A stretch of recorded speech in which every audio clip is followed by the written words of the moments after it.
What about Women's to Downtown Melo? You're listening to the Entertainment Report on iHeartRadio, live from Orlando for Tuesday, July 2nd, 2024, delivering some major stories and trends going on in the world of entertainment and beyond. You can follow the show on Facebook, Twitter, or Instagram. Facebook.com/The Entertainment Report with Raymelo, that's Reymelo, on Twitter at The Enter Report, or on Instagram at The Entertainment Report. You can listen to the show anytime you want on iHeartRadio. Just go to iHeart.com or your iHeart phone app, search for The Entertainment Report, and it'll take you to the page. Amazon is teasing the new film Jackpot. Prime Video shared a teaser trailer movie for Tuesday featuring Awkwafina and John Cena. Jackpot is an action comedy directed by Paul Feig. The film takes place in 2030 and centers on the Grand Lottery in California, where people can kill the winner before sundown to legally claim their multi-billion-dollar jackpot. An official synopsis reads, when Katie Kim, played by Awkwafina, moves to Los Angeles, she mistakenly finds herself with the winning ticket. Desperate to survive the hordes of jackpot hunters, she reluctantly joined forces with amateur lottery protection agent Noel Cassidy, played by Cena, who will do everything in his power to get her to sundown in exchange for a piece of her prize. The trailer shows Katie and Noel team up against the hordes of jackpot hunters, and Noel's rival Lewis, played by Simu Lee. Machine Gun Kelly and Sean William Scott also have roles. Jackpot premieres August 15th on Prime Video. Amazon is holding a real-life jackpot sweepstakes to promote the film. PAF is giving a glimpse of the new film Emmanuelle. The company shared a trailer for the movie Tuesday featuring Noemie Merlant, Naomi Watts, and Will Sharp. Emmanuelle is an erotic drama based on the Emmanuelle Arsène novel. The film follows Emmanuelle, played by Merlant, a woman who travels to Hong Kong for a business trip. She explores her sexual desires during her time at a luxury hotel in the region. Jamie Campbell Bower, Cha-Cha Hong, and Anthony Wong also star. Emmanuelle will have its world premiere September 20th at the San Sebastian International Film Festival. The film is co-written and directed by Audrey Dewin. Arsène's novels was previously adapted as a 1974 film starring Sylvia Kristel.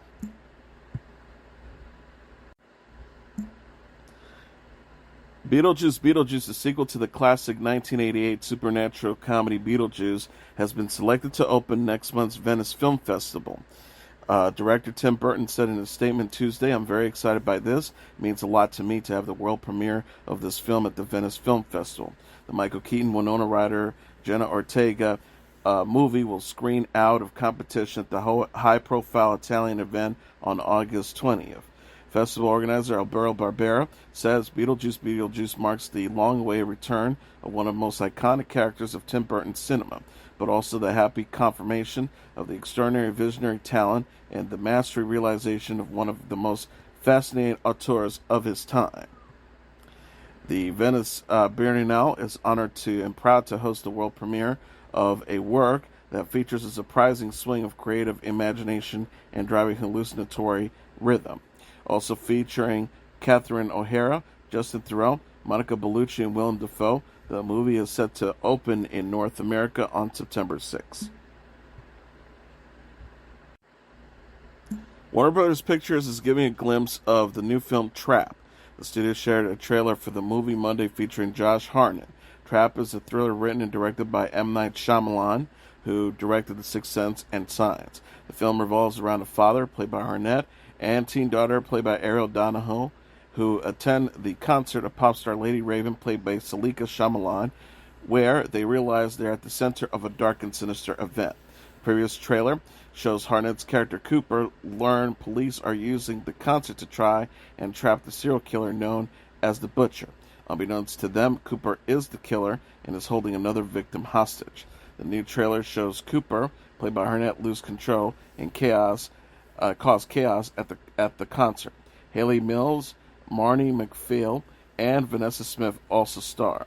Trap opens in theaters August 9th. The movie features a song release, with Shalika Shyamalan released in June as her character in the film, Lady Raven. Shalika Shyamalan is one of Shyamalan's three daughters with his wife, Vikwani Vaswani. He also collaborated with his daughters Ishana and Night Shyamalan on her directorial debut, The Watchers, which opened in theaters in June. HBO is gearing up for the release of Industry Season 3. The network shared a trailer for the Season 2 today featuring new cast member Kit Harington, an actor best known for playing Jon Snow on Game of Thrones. Industry is a drama series created, written, and executive produced by Mickey Dow and Conran Kay. The show follows a group of young bankers as they navigate the pressure cooker environment and sex and drug-fueled blitz of Purpoint and Company, an international bank in London. Harington plays Henry Muck, the leader of the green tech energy company. Other new cast members include Sarah Goldberg, Miriam Puch, Andrew Cavill, Roger Barclay, Fadi S. Syed, and Fiona Button.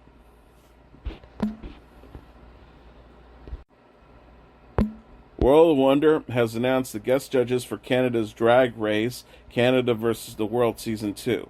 Real Housewives of Beverly Hills star Lisa Rinna, singer-songwriter Alicia Cara, writer and comedian Samantha Bee, musician Charlotte Cardin, RuPaul's Drag Race Season 11 contestant Raja O'Hara, and fashion designer Kirk Pickersgill will appear in the new season. World of Wonder released a trailer featuring the celebrity guest judges on Tuesday. Brooklyn Heights, Brad Gorgetsky, and Tracy Meckler will return as resident judges, with Serene Fox to appear as a guest judge in multiple episodes. Canada's Drag Race, Canada vs. the World, is a spin-off of RuPaul's Drag Race that features past contestants from the international Drag Race family. Season 2 will feature 9 returning queens, including Alexis Mateo and Eureka. The new season will premiere July 19th at 9 p.m. Eastern Standard Time on Wow Presents Plus in the United States. Netflix has announced 9 new cast members for the Sandman Season 2. Ryan O'Connor, Indya Moore, Anne Sekeli, Douglas Booth, Freddie Fox, Lawrence Ofurian, Clive Russell, Jack Gleeson, and Steve Coogan have joined the fantasy drama. The actors join returning stars Tom Sturridge, Kirby Howell-Baptiste, Mason Alexander Park, Donna Preston, Patton Oswalt, Vivian Archipong, Gwendoline Christie, Jenna Coleman, Ferdinand Kingsley, and Stephen Fry. The Sandman is based on the Neil Gaiman comic book of the same name. Season 2 will see Morpheus, played by Sturridge, the King of Dreams, face off with the formidable ruler of Hell, Asgard Fairy, and the realms beyond. Executive producer Alan Henberg told Netflix Tadam. The synopsis reads: together they will ensnare Dream in a web of palace intrigue, glamour, demon battles, and spider sex, none of which Dream is prepared for, all of which transforms him into a far more dangerous dream of the endless.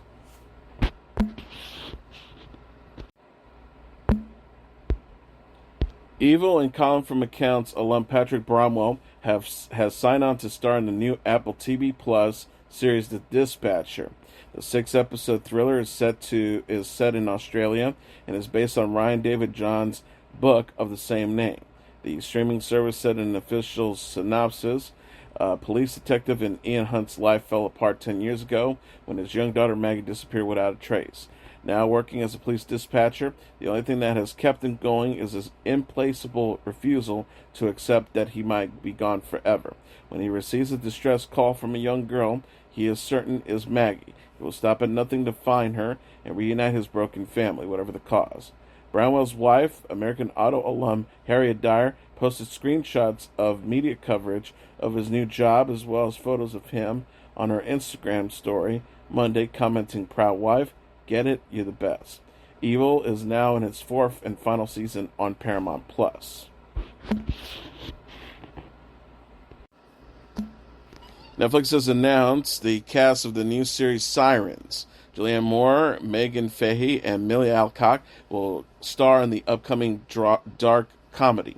Sirens hails from Maid creator, writer, and showrunner Molly Smith Metzler and is based on her play Emmanuelle P.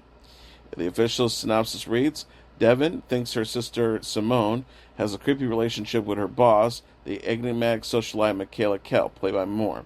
Michaela's cultish life of luxury is like a drug to Simone, and Devin has decided it's time for an intervention.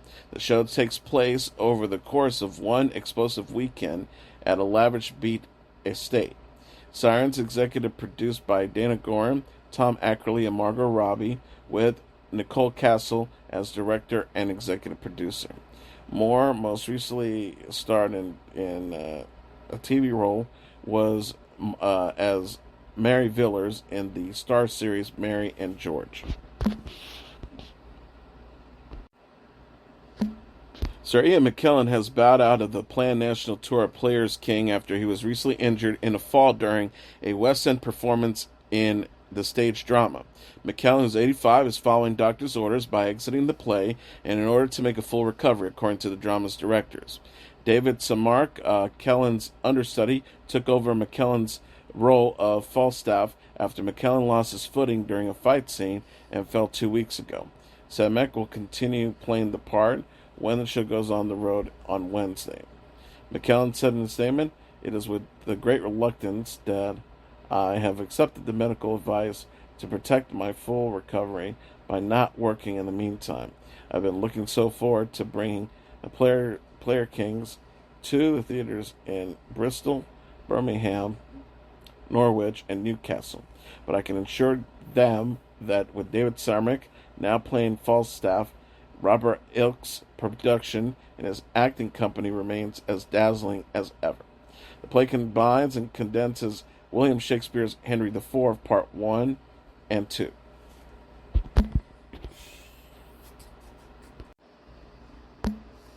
Two men arrested last month on the public road within Oprah Winfrey's property on the Hawaiian island of Maui are suspected of illegal night hunting, state officials said Monday.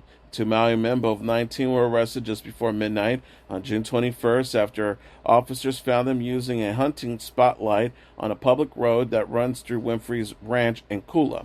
The State Department of Land and Natural Resources said it in a news release. While they were not caught actively hunting, officers found a loaded shotgun and a loaded rifle in the pair's truck, and Winfrey's ranch surrounds the road where they were dropped. The men were arrested on suspicion of hunting and private lands without permission, not having a hunting license, and other violations. One of them was also arrested for an unregistered semi-automatic rifle.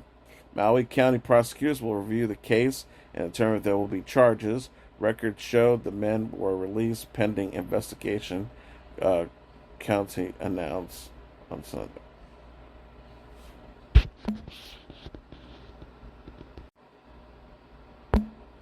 The man charged with stabbing author Salman Rushdie rejected a plea deal Tuesday that would have shortened his state prison term but exposed him to a federal terrorism-related charge, the suspect's lawyer said. Hadi Matar, 26, has been held without bail since the 2022 attack in which he's accused of stabbing Rushdie more than a dozen times and blinding him in one eye as the acclaimed writer was on stage about to give a lecture at the Chiaquia Institute in western New York. Matar's attorney, Nathan Baroni, confirmed that Matar, who lives in Fairview, New Jersey, rejected the agreement Tuesday in Mayville, New York. The agreement would have had Matar plead guilty in Chiaquia County to attempted murder in exchange for a maximum state prison sentence of 20 years down to from 25 years. It would have also required him to plead guilty to a federal charge of attempting to provide material support to a designated terrorist organization, which could have resulted in an additional 20 years. Rushdie, who derailed the attack and his recovery in a memoir, has spent years in hiding after the Ayatollah Khomeini issued a fatwa, or edict, in 1989 calling for his death over Rushdie's novel The Satanic Verses, which some Muslims considered blasphemous. The author reemerged into the public in the 1990s and has traveled freely over the past 2 decades.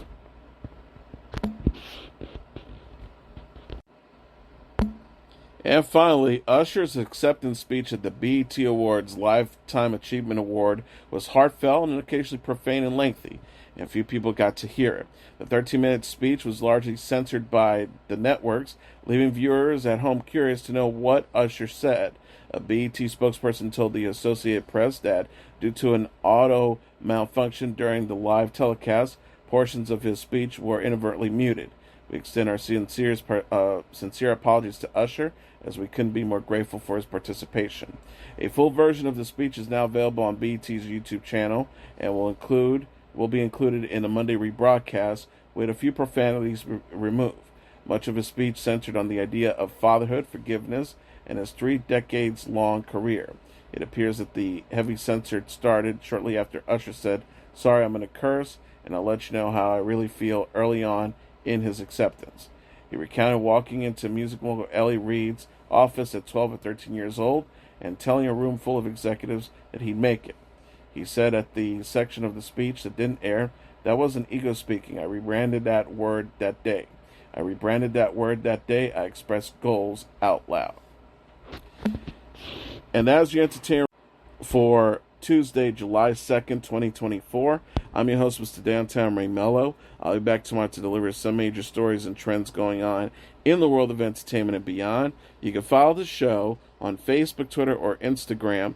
Facebook.com/The Entertainment Report with Ray Melo. That's RAYMELO. On Twitter at The Enter Report, or on Instagram at The Entertainment Report.